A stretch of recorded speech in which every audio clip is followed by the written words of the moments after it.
묵은 해를 보내고 새해를 맞는 이 중요한 시간, 어떤 말씀을 나눌까 기도하면서 오늘은 시편 23편 말씀을 나누고자 합니다. 시편 23편은 너무나도 유명한 말씀입니다. 특별히 1절에 여호와는 나의 목자시고 푸른 초장과 쉴만한 물가로 인도하신다 하는 말씀은 너무나 유명한 말씀이에요. 그리고 이 말씀은 아름다운 전원의 풍경을 연상케 하는 그런 말씀입니다. 시편 23편은 노년의 다윗이 쓰게 되지 않았나 생각을 하는데요. 다윗의 인생의 초반부의 기억은 푸른 풀밭과 쉴만한 물가였던 것 같습니다. 그런데 시편 23편에서 우리가 사실 오늘 주목하고자 하는 말씀은 1절 2절이 아니라 3절 4절입니다. 다윗은 나이가 들면서 사망의 음침한 골짜기를 경험하게 되었다. 내가 4절에 보면 사망의 음침한 골짜기로 다닐지라도 했지요. 우리 인생도 마찬가지입니다. 어떨 때는 푸른 풀밭 쉴만한 물가를 지내는 것 같은 평안하고 순조로울 때가 있는가 하면 또 어떨 때는 사망의 골짜기를 지나는 것 같은 때가 있습니다. 올해 우리는 아마 이 사망의 음침한 골짜기를 지나는 한 해가 아니었을까 생각을 합니다. 실제로 올 한 해 지금까지 코로나로 전 세계에서 180만 명이 사망했어요. 그리고 우리나라에서는 900명이 코로나로 사망을 했습니다. 이 질병 역병으로 인해서 직장 생활이 매우 어려웠습니다. 사업하는 사람들 너무나도 많은 고통이 있었습니다. 다 집에서 모여서 있었기 때문에 가정 안에서 부대끼느라고 가족들 간의 생활도 힘들었고요. 또 자녀들은 학교도 가지 못하고 집에서만 있는 바람에 너무너무 힘들어했던 그런 한 해였습니다. 그래서 올 2020년을 말씀으로 비유하자면 사망의 음침한 골짜기, 이렇게 표현해도 부족함이 없을 것 같습니다. 그러면 다윗은 왜 사망의 음침한 골짜기를 자신이 지났다고 했을까요? 성경을 보면 다윗이 이제 국민적인 총애를 받게 되면서 당대의 왕이었던 사울 왕의 시기와 미움을 받아서 사울 왕이 다윗을 죽이기 위해서 특공대를 조직하고 10수년 동안이나 추격을 했어요. 그래서 광야에서 목숨을 부지하기 위해서 도망을 다녔는데 아마 이 시기를 사망의 음침한 골짜기로 표현했다고 생각을 합니다. 그리고 그때만 아니라 왕이 되고 나서 다윗은 유능한 왕이 등극했다는 소식을 들은 인근 나라들이 다 이스라엘과 전쟁을 했습니다. 그래서 많은 전쟁을 해야 했는데 그 전쟁의 순간순간이 사망의 음침한 골짜기와 같았을 것입니다. 그리고요, 다윗에게 있어서 인생에서 가장 힘들었고 고통스러웠던 순간은 인생 후반부에 겪은 자신의 아들 압살롬이 일으킨 반역 사건이었습니다. 이 반역의 무리가 얼마나 큰지, 이 압살롬이 굉장히 매력 있는 왕자였거든요. 너무나도 많은 전 국민의 대부분이 이 압살롬에게 넘어가서 다윗 왕은 황급히 왕궁을 비우고 야반도주하지 않으면 안 될 만큼 목숨이 촛불 앞에 바람과 같은 상황에 처하게 되었습니다. 아마 그때를 기억하면서 사망의 음침한 골짜기를 이야기를 했으리라고 봅니다. 그런데요, 4절의 말씀이 참 놀랍습니다. 우리 같이 한번 읽어보겠습니다. 시작. 내가 사망의 음침한 골짜기로 다닐지라도 해를 두려워하지 않을 것은 주께서 나와 함께 하심이라. 주의 지팡이와 막대기가 나를 안위하시나이다. 내가 여러 번 사망의 음침한 골짜기와 같은 시간들이 있었지만은 해를 두려워하지 않았다. 이유가 무엇입니까? 주님께서 나와 함께 하셨다. 놀라운 말씀입니다.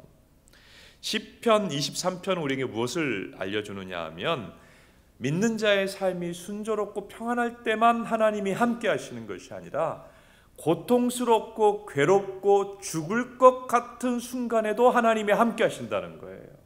사망의 음침한 골짜기를 지날 때도 함께 하신다는 것입니다. 아니, 조금 더 정확하게 얘기하면 평안하고 순조로울 때보다 고통스럽고 죽을 것 같고 괴로운 순간에 하나님이 더욱 함께 하십니다.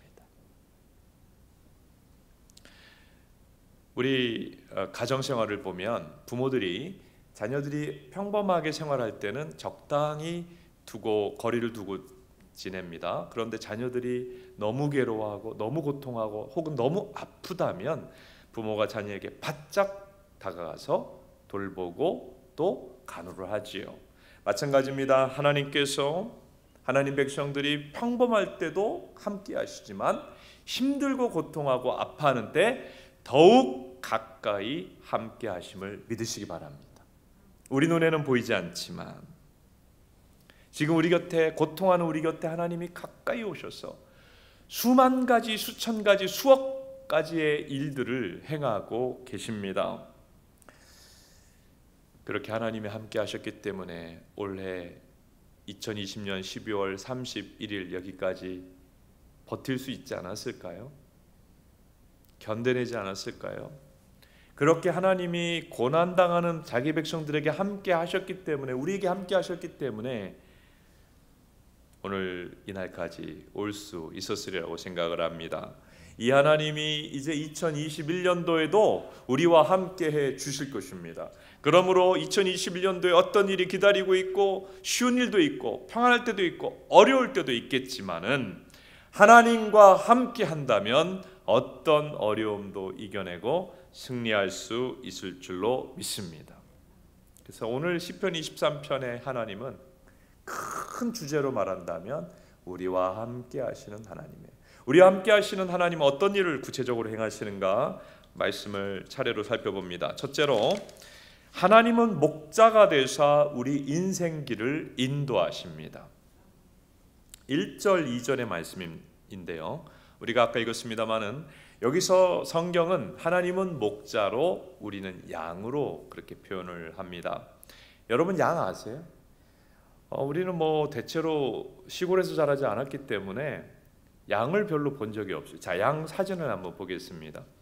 저 양은 특징이 뭐냐면 눈이 나빠요. 그리고 이제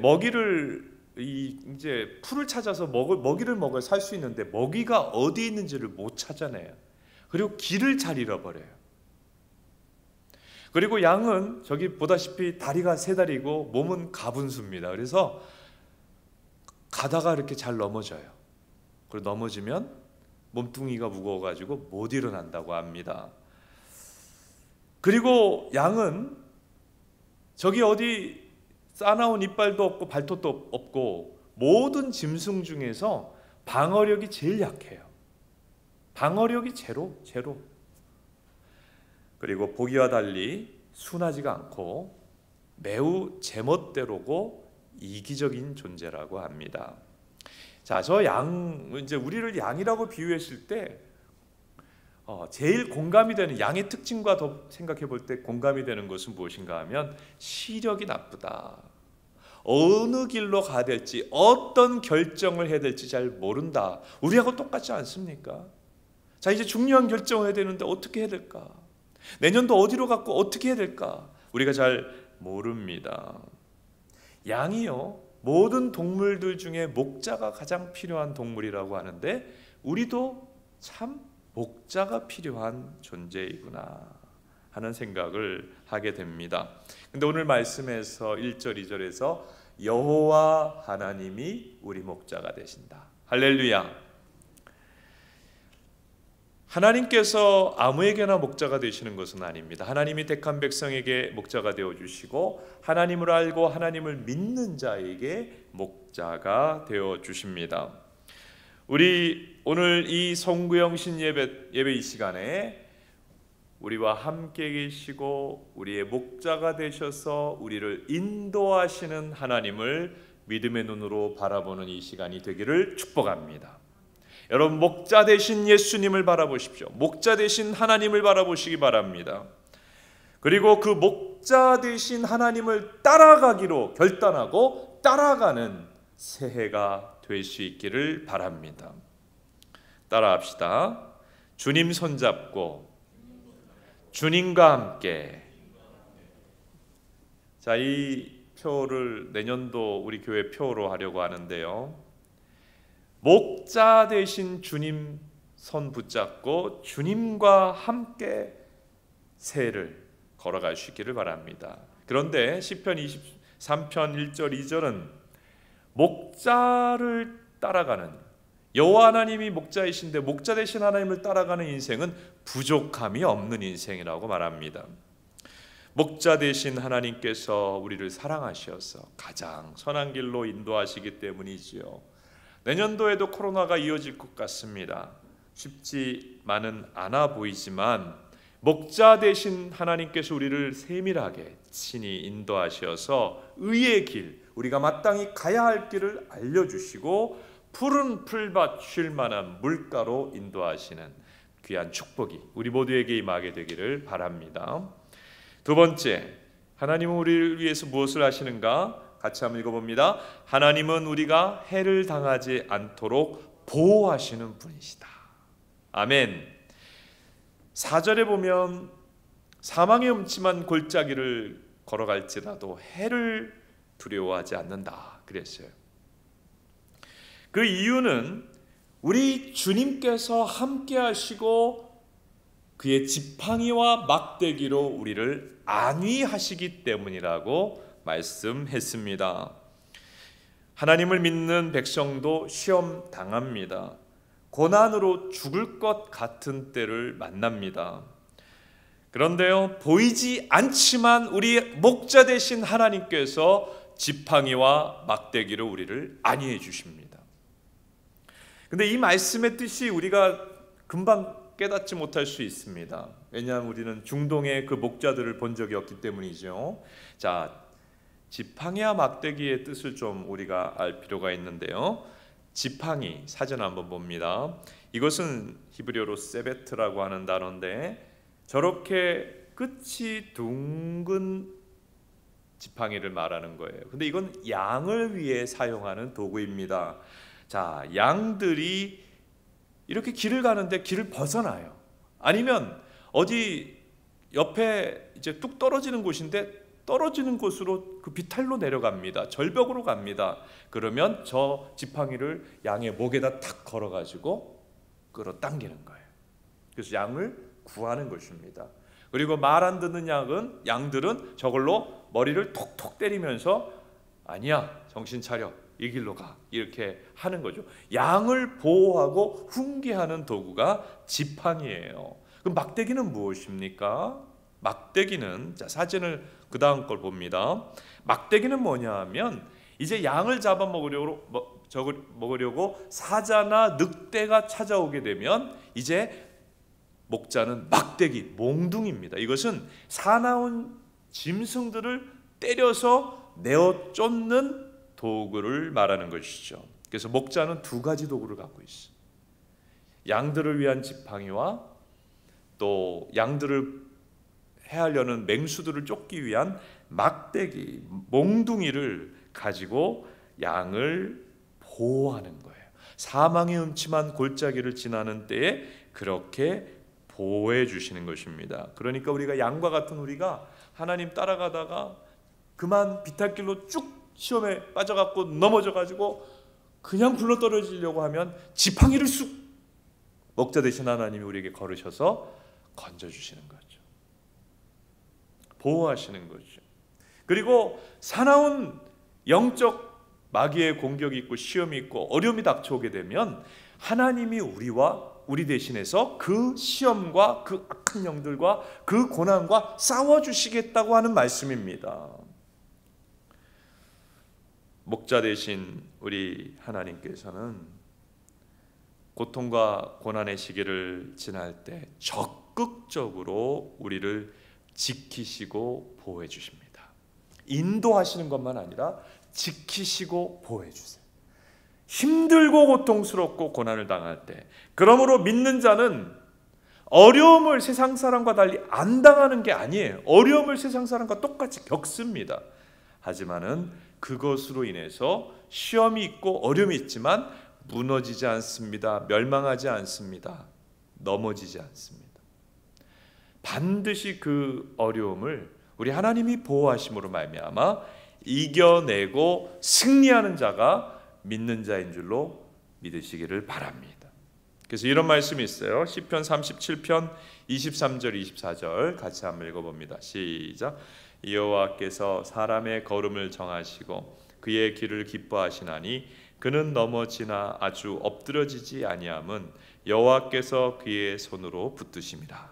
넘어질 때도 있어요. 우리는 사탄의 시험에 빠져서 그만 실수하기도 해요. 자빠지기도 해요. 아니 모세도 죄짓고 베드로도 넘어졌잖아요. 우리가 실수하고 넘어져요. 그러나 완전히 엎드러지지 않습니다. 멸망하지 않습니다. 망하지 않습니다. 목자 되신 하나님이 지팡이로 쑥 건져 올려주시는 거예요. 우리를 보호해 주시는 것입니다. 따라합시다. 하나님이 목자가 되셔서 우리를 보호해 주신다. 아멘. 세 번째로 하나님은 오늘 말씀에 의하면 우리의 잔을 채워주시는 분이시다. 5절 6절을 같이 한번 읽어보겠습니다. 시작. 주께서 내 원수의 목전에서 내게 상을 차려주시고 기름을 내 머리에 부으셨으니 내 잔이 넘치나이다. 내 평생의 선하심과 인자하심이 반드시 나를 따르리니 내가 여호와의 집에 영원히 살리로다. 시편 23편은 참 놀라운 영적 교훈이 들어있는데 우리 하나님을 앞부분에서는 목자로 비유하는데 지금 5절 6절에서는 풍성한 식탁, 잔치를 베푸는 아버지로 표현하고 있습니다. 누가복음 15장에도 보면 탕자가 돌아왔을 때 아버지가 잔치를 베풀죠. 풍성한 잔치를 베풀어주는 아버지, 원수들 앞에서 풍성한 식탁을 차려주시고 기름을 부어주시고 그리고 잔이 넘치도록 채워주셨다. 그래서 다윗은 내 잔이 넘치나이다. 이 내 잔이 넘치나이다를 평생의 모토로 삼고 살아가는 훌륭한 그리스도인들도 많이 있습니다. 따라합시다. 내 잔이 넘치나이다. 다윗이 왜 하나님을 잔치 베푸는 아버지로 표현하고 내 잔이 넘치나이다 라고 그렇게 고백을 했을까요? 다윗의 인생을 생각해 보면 답을 얻을 수 있는데요. 다윗은 그 집안의 8형제의 막내였어요. 자, 집안에 8명이나 아들이 있으면 아버지가 대체로 누구를 이뻐하겠습니까? 마지, 둘째, 셋째를 이뻐하지요. 앞에 먼저 큰 놈들을 이뻐하지요. 이게 다윗이요, 막내인데 있는 둥 없는 둥 한 존재예요. 아니 아들이 8명이나 되는데 8째가 뭐 보이기나 하겠어요? 맨날 꼬맹이고 또 뭐 있어도 그만 없어도 그만이고 진짜 그랬어요. 그래가지고 다윗의 집안에서 아버지 집안에서 제일 무시당하는 게 막내 다윗이었어요. 어느 날 이 이세라고 하는 다윗 아버지가 이세인데 그 집에 선지자 사무엘이 왔어요. 와가지고는 뭐라고 얘기했냐면 자 이제 예배 드립시다. 가족들 다 데리고 오세요 그랬습니다. 근데 아버지가 누구를 뺐을까요? 다윗을 뺐어요.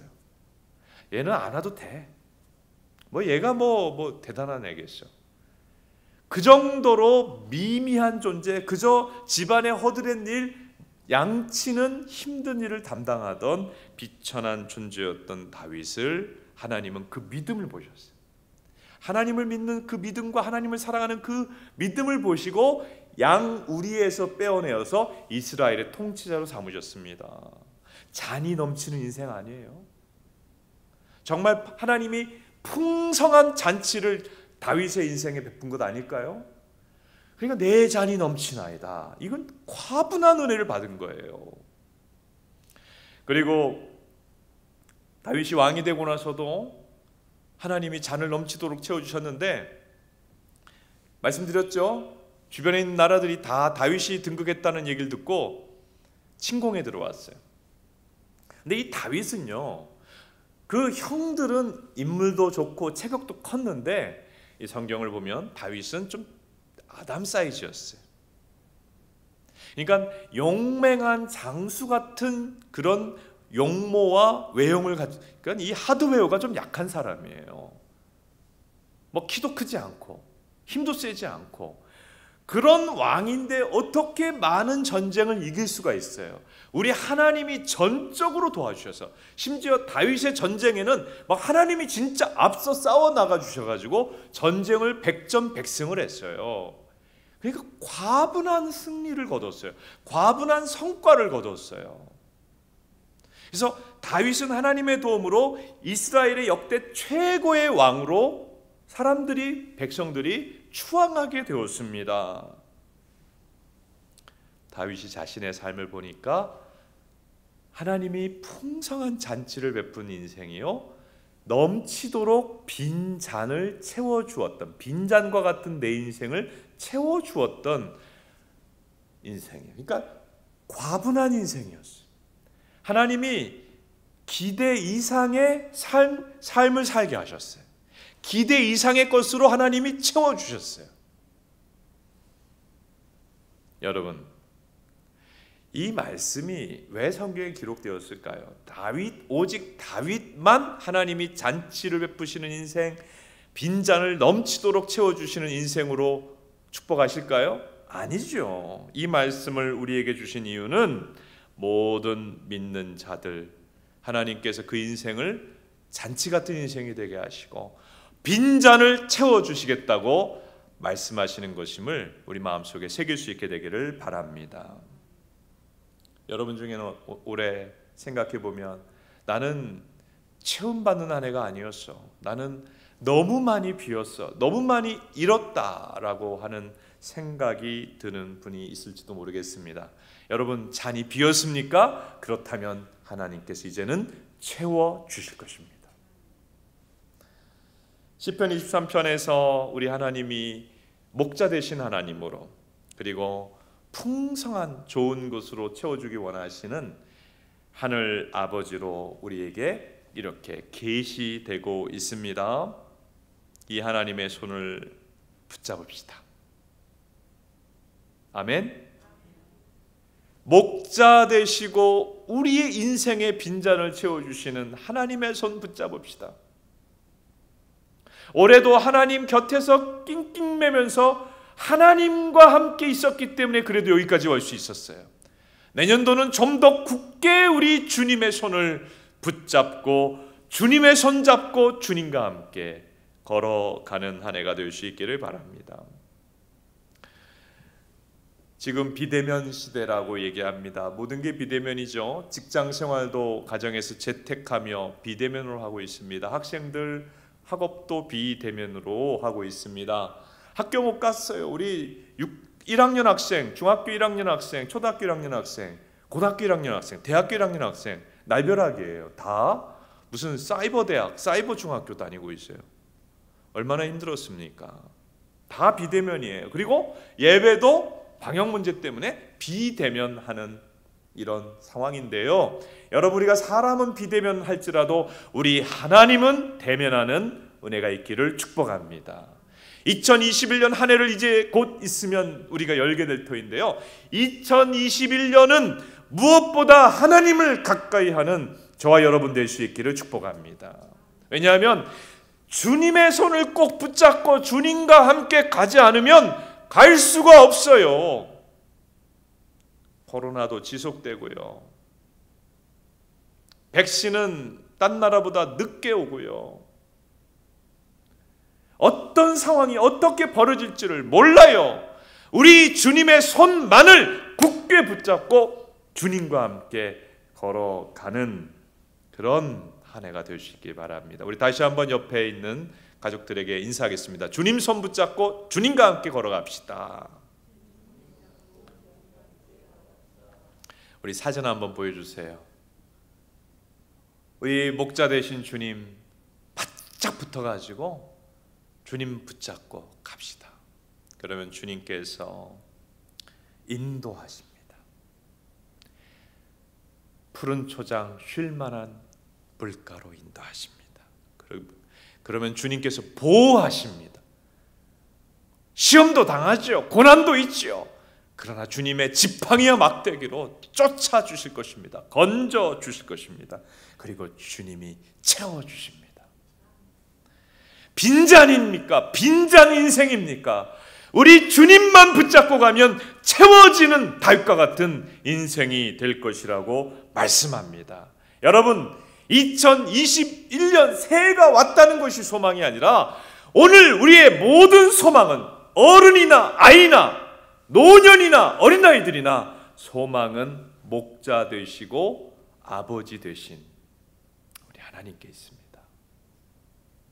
우리 머리 숙여서 기도합시다.